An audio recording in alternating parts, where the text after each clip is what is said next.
일단 한림별곡은 경기체가라는 갈래에 속하게 됩니다. 자, 우리 경기체가 하게 되면 말이야, 일단 고려시대의 노래인데, 우리가 고려시대는 대체로는 서민층이 향유하던 고려가요가 대세였던 것을 부인할 수 없지만 사대부들이 가만히 그냥 글도 안 찍고 있지는 않았을 거란 말이야. 자, 그래서 경기체가라는 갈래를 짓게 되는데, 우리 식으로 하게 되면, 우리 식으로 문학분류법을 따지게 되면, 수필과 함께 교술갈래라는 갈래에 들어가게 됩니다. 자, 어떤 일상의 사물이나 실제에 있는 사물 같은 것들을 우리가 그걸 가공하고 비유적으로 참신하게 함축적으로 뽑아내는 게 아니라 있는 그대로 사물을 갖다가 놓고 그거를 열거하고 이런 것들, 교술갈래, 일상의 평범한 이야기로 들어가는데, 자, 어쨌건 이 경기체가 같은 경우에는 고려시대 신흥 사대부들을 중심으로 주로 지어졌습니다. 자, 그 다음에 문제가 좀 있습니다. 이 경기체가 같은 경우에는 특히나 우리가 보고 있는 한림별곡 같은 경우에 좀 그런데, 자, 조금 과도하게 한자어라든지 고사가 많이 나온단 말이야. 자, 그리고 여기에서 탁월한 문학적 수법이나 비유, 상징 이런 것들이 나오는 게 아니라 문학적 기법으로 엄청나지 않습니다. 그냥 단순한 열거 이런 쪽에 그치고 있단 말이야. 그리고 어떤 내용을 좀 부정적으로 볼 경우에는 좀 너무 사대부들의 그런 향락이라든지 아니면 심하게 얘기하면 폐정 내용이라든지 이런 것들이 들어가기도 한단 말이야. 자, 그래서 기본적으로 우리가 이것들을 묶어서 문학성이 뛰어나다고 말하지 못하고 문학성이 떨어지는 편이다 라고 보여집니다. 자, 그러면 일단 이 정도까지 간단히 생각을 하는데, 다만 하나 주의해야 될 게 있다면 우리가 한림별곡 중에서 배우게 되는 게 총 지금 8장까지 중에서 우리가 배우는 건 1장 그리고 2장 8장을 배워. 1, 2, 8장 보통 이렇게 많이 배우는데, 다만 주의해야 될 게 한림별곡의 8장은 문학성을 인정받고 있습니다. 이거 좀 주의해야 돼. 그래서 특히나 마지막 8장을 중심으로 좀 잘 봐두시길 바라고요. 자, 굳이 개인적으로는 인정하고 싶지는 않지만 8장의 문학성을 인정받는 이유는 상대적으로 다른 것들과 비해서, 다른 장들에 비해서 우리말 교사가 원활한 편이다 라고 보고 있고, 이것과 함께 음유를 고려한 측면까지, 즉 음악성을 고려한 측면까지 함께 들어가기 때문에 8장은 어느 정도 인정받는다까지 생각해 두시고 우리가 바로 한림별곡 들어가 보도록 하겠습니다. 자, 그러면 처음에 일일이 다 필기하시지 말고 한번 볼게. 원순문 인노시 공로사료. 자, 유원순이라는 사람의 문장, 이일로라는 사람의 시, 공로사육, 이공로라는 사람의 사육별려문이라는 글, 이정원 진한림, 정원벼슬의 이규보, 한림벼슬의 진화, 쌍운주필, 얘들이 빠르게 써내려간 글, 쌍운주필, 흉기대책, 유충기라는 사람의 대책문, 광균경이, 민광균이라는 사람의 경의, 경서풀이, 량경식, 김량경이라는 사람의 시와 부, 부도 결국에는 시 같은 거에 한 갈래란 말이야. 자, 그래서 지금 그냥 1행부터 3행까지 쭉 읽었습니다. 그런데 1행에서 3행까지는 신흥사대부들이 가지고 있었던 학문적 업적을 단순히 열거하고 있습니다. 1행에서 3행을 다 묶어가지고 이렇게 써보도록 할까? 신흥사대부들의 학문적 업적, 이것을 단순히 열거했다. 단순 열거했으니까 말이야. 이게 문학성이 뛰어나다라고 말할 수는 없는 거지. 되겠나? 자, 그 다음에 조금 더 읽어볼게요. 이제 사행 중요합니다. 위, 시장, 경기, 어떠한이 있고, 자, 사행에다가 별표 2개 쳐두도록 할게. 자, 사행, 별표 2개. 자, 위 하게 되면 감탄사가 됩니다. 시작 하게 되면 과거 시험장 이렇게 되고, 경기 어떠한이 있고 경치가 과거 시험장의 경치, 기 어떠한이 있고 기 그것이 어떻습니까? 이렇게 되는 거야. 자, 그런데 말이야, 여기 들어가 있는 것들 위, 경기 어떠한이 있고, 이 구절이 경기체가에 꼭 들어가야 되는 구절입니다. 자, 그래서 이 사행 자체가 말이야 왜 중요한가? 갈래의 명칭을 이것 때문에 정했단 말이야. 그래서 사행에다가 갈래 명칭의 유래라고 써보도록 할게.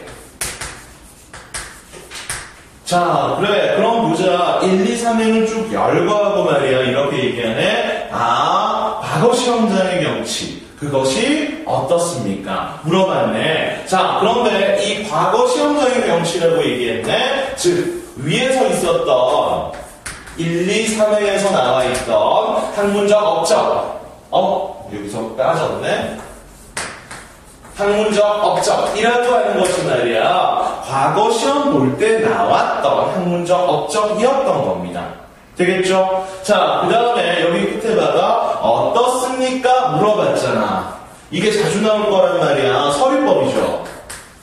그러면서 여기에서는 신흥사제부들이 지니고 있었던 자부심에 대해서 나타내고 있는 부분이야. 우리가 과거 시험에서 우리 신흥사제부 패밀리들이 이렇게 많은 업적을 나타냈는데 멋있지 않습니까? 이 정도가 돼버린단 말이야. 되겠죠? 자, 지금 보시면 말이야, 제목이 다시 볼까? 한림 별곡이잖아. 얘들이 한림원의 여러 유생들이 지은 작품이란 말이야. 한림원의 여러 유생들. 그래서 지금 여기에서 보게 되면 개인의 창작이 아니라 집단의 창작으로 보고 있습니다. 그래서 어떤 책에 보면 작가층을 이렇게 말하기도 해. 한림 모두 제자 써서 제유다 이렇게 얘기하기로 한단 말이야. 그치? 그런데 한림원 같은 데는 우리가 조선시대로 따지면 성균관 같은 데가 돼버려. 성균관 스캔들? 뭐 이런 데서 보게 되는 말이야. 거기에 나오는 성균관에 있는 애들 유생들이 완전 중앙 정치에 쭉 올라가가지고 정치 실세를 장악한 애들이 아니잖아. 그쵸? 이제 막 성장해 나가는 그런 애들이란 말이야. 굳이 따지자면 사법연수원에 있는 애들. 그치? 아직 판검사 임명은 안 됐고. 그러니까 우리들의 그 세력을 과시할 필요가 있는 거야. 그죠? 그러다 보니까 우리 집단이 이렇게 잘난 애들입니다. 이런 것들을 막 자랑하는 거지. 그래서 계속 이 한림별곡에서는 자부심이 나오게 되는 겁니다. 됐죠? 자, 그럼 다시 조금 더 읽어볼까? 역하고 붙어 있습니다. 자, 가로에 있는 한자가 역이라고 되는 건데, 역 하게 되면, 뭐 요즘 개념으로 하면 덧붙이고, 편지로 하면 추신, 덧붙임, PS, 뭐 이런 거야. 덧붙여서 더 추가해서 얘기하는 겁니다. 그러고 나서 뭐라고 덧붙이는가 한번 볼까? 금학사의 옥슌문생, 금학사의 옥슌문생. 자, 지금 여기서 금학사. 학사하면 선생님이 됩니다. 그런데 이 선생님이 이름이 금의라는 선생님이었던 거야. 즉 금의 선생님, 금학사. 그냥 금선생님 정도로 봅시다. 금학사의 옥순문생 되어 있는데, 자, 문생 하게 되면 문하생, 제자들이 되는 거고, 옥순, 옥처럼 아름답고, 순, 해나무 죽순처럼 많은 문화생들, 제자들 이렇게 되는 거야. 이걸 지금 반복하고 있는 거지. 볼까? 금의 선생님의 옥처럼 아름답고 죽순처럼 많은 문화생들 이렇게 열거한 다음에 뒤에 이렇게 얘기하네. 마지막 위, 날조차, 날 포함해서 몇 분이 있고 몇 분이나 된다는 말씀입니까? 몇 분이나 된다는 말씀입니까? 하면서도 물어봤어. 서리법입니다. 자, 이 의미 속에는 대체 얼마나 많단 말입니까? 엄청나지 않습니까? 하는 여기도 과시적인 자부심이 나왔단 말이죠. 되겠나? 자, 그럼 보도록 할게. 다시 이렇게 해서 우리가 1, 2, 3행에서 나왔던 학문적 업적이라고 하는 건 과거 시험장에서 나왔던 결과물들인데 그 과거 시험을 통과했던 사람들, 이 사람들이 금 선생님의 제자들이었던 겁니다. 그래서 그런 사람들의 학문적 업적, 신흥사대부들의 자신들의 업적을 과시하고 열거했던 거지. 되겠나? 다 주의해야 될 것, 여기에서는 문학성이 그렇게 뛰어나지 않다. 그리고 사행에서 있었던 위, 경기, 어떠한이 있고 하는 게 갈래 명칭의 유래가 된다.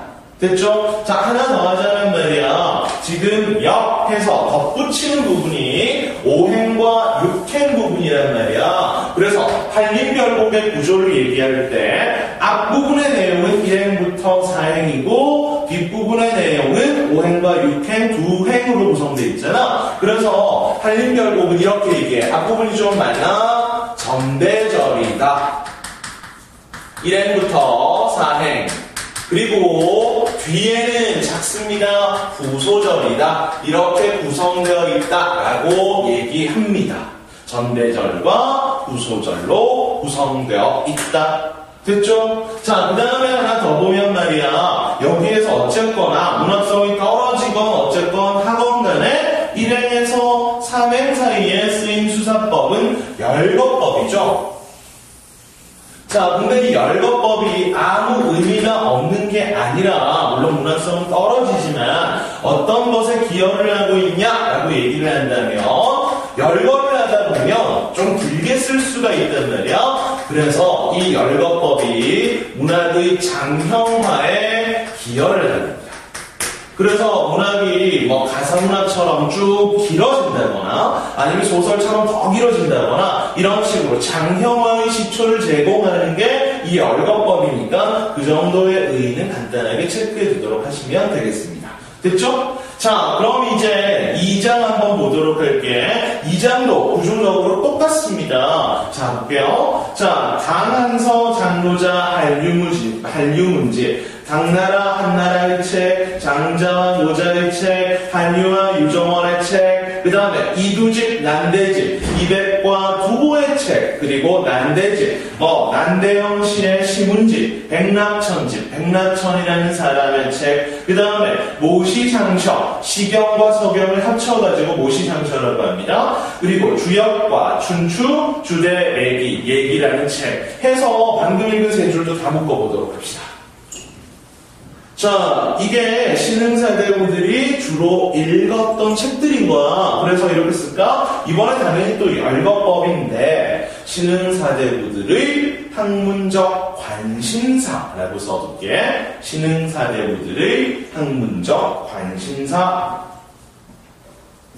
자, 그렇게 돼서 이번에는 구체적으로 당대 신흥사대부들이 어떤 것에 관심을 많이 두고 있었는가 이것을 확인하게 해줄 수 있는 열거법이 사용되어 있습니다. 자, 그 다음에 읽어볼게요. 위, 주, 조처, 내, 외오, 경. 자, 주 하게 되면 우리가 각주, 미주 하는 것들인데 해설입니다. 해설. 자, 주조차 해설마저 내 외올 경 내리 외우는 경치 이렇게 되는 거야. 이 책을 그냥 날로 보는 게 아니라 거기에 달려있는 해설마저도 내리 외워버린단 말이야. 그치? 해설마저 내리 외우는 경치 기 어떠한이 있고 그것이 어떻습니까? 또 똑같네. 여기 사행에 가서 서리법 그리고 자부심 다 나오는 거지. 과시적 자부심. 자, 우리가 이거를 해설마저도 다 외우는데 정말 멋있지 않습니까? 됐죠? 정대절 4행까지였고, 자, 그 다음에 5행역. 태평관기 400여 번, 한자로는 대라고 되어 있는데, 그죠? 태평관기 되어 있는데, 어쨌든, 태평관기 400여 번, 여긴 또 대평관기라고 되어 있네? 그죠? 이 책에 좀 앞뒤 다르게 되어 있네? 원래는 그냥 대평관기 이렇게 얘기하는데, 자, 대평관기라는 책이 400여 번이나 있습니다. 400권이나 있는 책이래. 그런데 이 대평관기 400여 번, 중국의 설화도 담고 있고 이런 건데, 소설의 모태가 되는 많은 이야기들을 담고 있는 책입니다. 근데 이 400여 번을 영남, 경기, 자, 두루 읽는, 영남, 두루 힘써 읽는 경치, 기, 어떠니 있고, 멋있지 않습니까? 하면서 여기도 역시나 서리적으로 과시적 자부심 이렇게 되어버리겠네요. 됐죠? 그냥 앞에 내용이랑 구조적으로 일치하니까 더 많이 얘기는 안 하도록 하겠습니다. 아까도 말씀드렸듯이 여기에서 우리가 책 이름이 뭔지 이런 구체적으로 일일이 할 필요는 없습니다. 자, 그냥 다만 좀 중요하게 너네들 책에서 다루고 있는 부분이 아닌데 예전에 어떤 책에서 말이야 백낙천집을 가지고 이거를 도형명기로 바꾸어서 써 있다면 어떤 차이가 드러날까 하는 게 있기는 있어서 학습활동에서 예전 교육과정 책에서 말이야. 그런데 말이야 여기에서 백낙천집을 만에 하나 도형명기로 바꾸게 되면 백낙천집은 유교적 성격을 띠고 있단 말이야. 그런데 도형명기 같은 경우에는 도교적 성격, 신성사상을 담고 있기 때문에 그래서 이걸로 만약에 바뀌게 될 경우에는 전체적인 다른 책들이 다 유교적인데 주역, 춘추 이런 것들 얘기 이런 것들이 다 유교적 성격인데 이게 들어가면 분위기를 즉 이질적인 느낌을 가지게 되기 때문에 넣으면 안 된다라고 하는 학습활동이 있었어. 그러니까 여기 책이 1행에서 3행까지 열거되어 있었던 책들이 유교적 성격의 책이다. 그래서 당대 관심사가 이런 책들에 있었다라는 거 체크하십시오. 됐죠? 그것만 간단하게 생각해 보시고 자 이제 한림별록 중에 유일하게 문학성을 인정받는다라고 하는 8장 보도록 할게. 자 일단 아까도 잠깐 말씀드렸지만 8장 같은 경우에 상대적으로 우리말의 고사 라는 측면 그리고 운율에 대한 고려 이런 것들 한번 보도록 합시다. 자 그럼 한번 보도록 할게. 그러면 운율을 보기 위해서 지금까지 계속 체크는 안 했습니다만 자 우리가 이거 음수율과 음보율 한번 다른 1, 2장의 첫 글자를 가지고 첫 행을 가지고 한번 볼게. 첫 행 원순문 인노시 공노사류 글자 수가 3글자 3글자, 4글자, 음수율이 3, 3, 4조가 되는 3음보의 호흡을 지니고 있네. 그죠? 자, 2장도 한번 볼까? 당한서, 장로자, 한유문집, 3, 3, 4조란 말이야. 경기체가가 이렇게 기본적으로 3, 3, 4조의 3음보 율표를 띄고 있어. 자, 그런데 자, 한번 볼까? 8장입니다. 당당당, 당추자, 조협, 남기. 자, 여기도 3, 3, 4절을 맞추고 있지. 그런데 당당당, 당추자, 나무와 조협, 나무, 쥐역, 나무인데 남기, 나무, 쥐역, 나무. 자, 이 나무가 뭔지 알 필요는 없지만, 근데 여기에 있는 당당당이라는 것은 말이야, 다른 의미를 지니고 있지 않습니다. 다만, 음악성을 위해 가지고, 음수율 때문에 집어넣어 놓은 의미 없는 글자란 말이야. 3, 3, 4조를 맞추려고 했는데, 지금 이 나무 하나, 나무 둘 해서 이 두 그루 나무에다가 이렇게 그네를 맬 거거든 이제. 그네를 이렇게 맬 건데 나무가 3그루일 필요가 없잖아. 2그루만 있으면 되는데 그럼 글자 수를 또 맞추려고 하다 보니까 어쩔 수 없이 여기다가 의미 없는 당당당이라는 글자를 집어넣어서 우유를 살리고 있는 부분이 되겠습니다. 되겠죠? 자, 당당당 추자나무와 조염나무, 쥐염나무, 그리고 홍실로 홍글위 매요이다. 붉은색 실로, 아이고 괜히 여기 흰색으로 했네. 붉은색 실로 홍글위, 붉은 그네를 매요이다. 맵니다. 이 나무에다가 붉은 그네를 이렇게 맸단 말이야. 자, 그래서 그네 타는 추천이 8장의 핵심적인 내용이 됩니다. 추천, 그네 타기. 자, 근데 그네는 왜 타는데 공부하려고 타는 게 아니라 이거는 놀려고 탄단 말이지. 자, 그래서 우리가 8장 같은 경우에는 1, 2장과는 다르게 신흥사대부들의 향락이나 혹은 풍류 이런 것들을 느끼게 해주는 장이 됩니다. 향락과 풍류의 장이 8장입니다. 자, 그 다음 조금 더 보도록 할게요. 자, 이번에는 혀보시라, 미로시라, 혀보시라, 당겨라, 미로시라, 밀어라, 경소년아, 정소년아. 자, 청소년이 아니라 미스터 정이 되는 거야. 소년 정씨야, 그네를 당겨라, 밀어라. 이렇게 놀고 있는 거야. 그 다음, 위, 내 가는데 내가 가는 곳에 남 갈시라 남들도 갈까 두렵습니다. 두렵구나. 자, 그래서 이 고급스러운 신흥사대부들의 우리의 문화를 우리끼리 이렇게 은밀하게 즐기고 싶었던 겁니다. 자, 그 다음에 오행. 자, 사곡형형 쌍슈 기대. 자, 사곡형형 하게 되면 섬섬옥수가 됩니다. 여인의 희고 가느다라고 긴 손을 섬섬옥수라고 한단 말이야. 자, 그럼 볼까? 자, 어쨌든 섬섬옥수, 쌍수길에 부드러운 두 손 잡고 가는 길에, 쌍수 두 손 잡고 가는 길에, 예쁜 손을 두 손 잡고 가는 길에, 후수, 휴수, 동유 이렇게 되어 있는데 후수, 동유 손을 잡고 노는 이 정도가 되는 거야. 후수, 동유 노는 거니까 당연히 풍류적이고 향락적이겠지.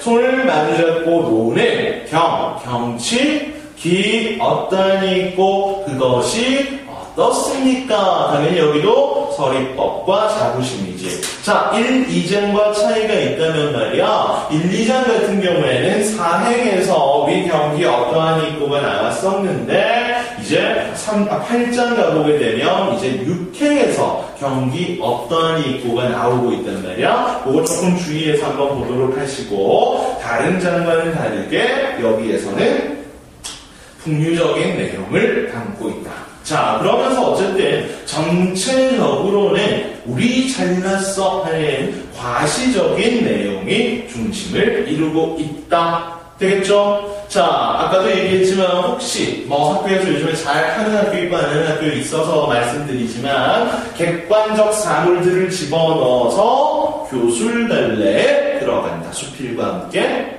되겠죠? 자, 객관적 사물을 가지고 이렇게 열거되어 있으면 교술달래라고 해. 그거를 문학적으로 변형한다거나 이러지 않으면 말이야. 됐죠? 땡.